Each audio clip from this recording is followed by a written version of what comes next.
In today's mobility training tip, we are going to look at a familiar hip mobility exercise that we've covered just recently, but we're adding in another variable, the BOSU ball.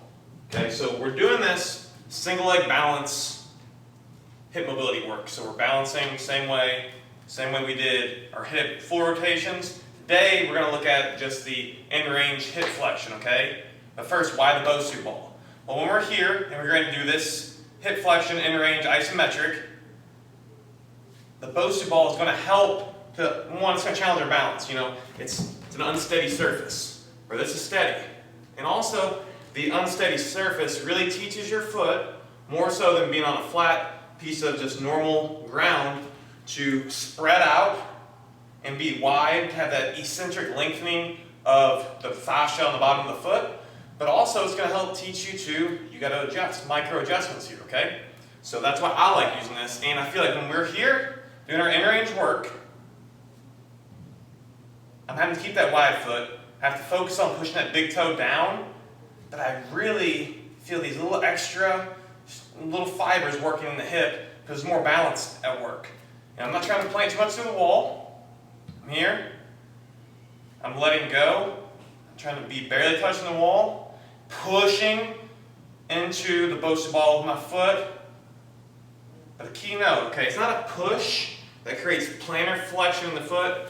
Plantar flexion, that's going to create tightness on the bottom of the foot. So we're really aiming for that dorsiflexion over here. So we're keeping that straight as we're doing this. We're pushing that big toe down. And then these other four toes, we're engaging this strain right here on our shin, the tibialis anterior.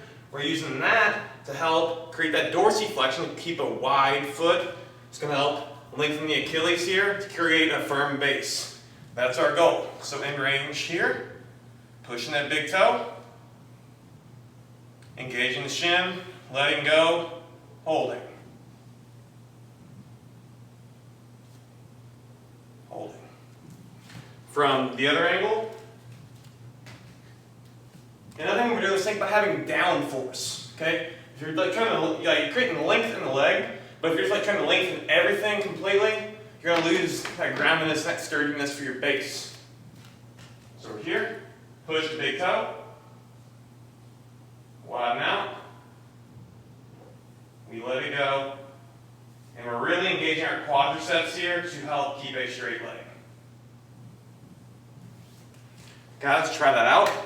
It's another way to basically hit that dynamic nature, because sport is dynamic, everyday life is dynamic.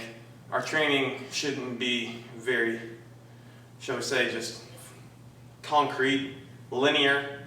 You know, we need to add in different variables that are going to challenge us in the way that we're going to be challenged in sport, challenged in life. I like pairing this with step-ups, which I'm going to really show in my 12-week training program, which I have the pre-order below. And the program should be released in the next 3 weeks fully. So get it now while it's cheaper. It's half price off, it's $29.99, $29.99. In the future, it'll be $59.99. I pair this with step-ups, as you'll see in that and in the coming videos, and it creates a good firm base for you. Hip mobility, I'm all about catch-all exercises that challenge you holistically in a whole fashion. So connect below, find that pre-order there, guys. Have a good day.